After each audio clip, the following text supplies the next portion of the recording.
Hi, friends. I wanted to share this with you because it comes up a lot. This is that pushing and pulling motion, and a lot of questions about how much water, and it's not quite coming out correctly for some of you. So let's just do this. I'm going to create this line of paint, and this could be in your petal or what have you. So we've got this line of paint, and typically when I know I'm going to be pushing and pulling, feathering out that line, I will go in with a pretty thick, meaning like butter or cream type of consistency. Now I'm going to rinse my brush and scrape it off a number of times. So there's no pooling of water in my brush. Sometimes I will even dab it here. So you want what they call a thirsty brush. Now what I'm going to do is I'm just touching the edge with the tip of my brush. Let me see if I can get in close there. So let me do that again. So I grab my water, scraping off my brush, and now just with the tip of my brush, I'm tapping in and it feathers it out. Now, before I go again, I want to rinse my brush, slide it off, tap off some of that water. So this is a thirsty brush, and I might do it again.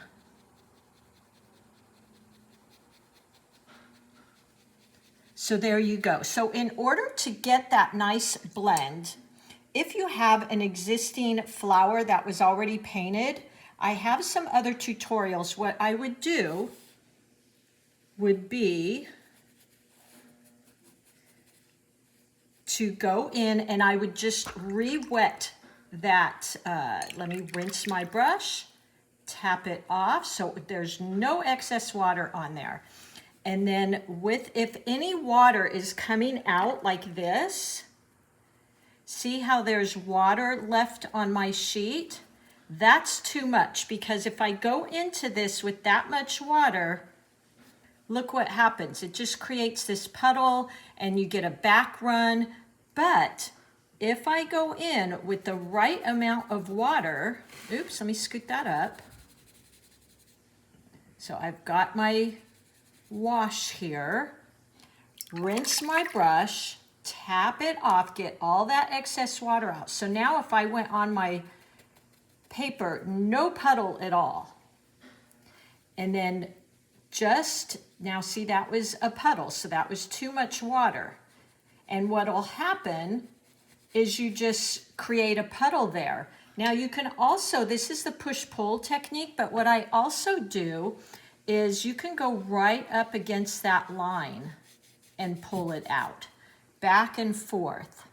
So either way will work, but the main thing is if you're starting the push-pull with a brush that has a lot of water in it, so if I was to tap it here, there's little puddles, that's gonna be too much because that puddle is gonna come out of your brush into your paint and it's gonna push back and create that bloom.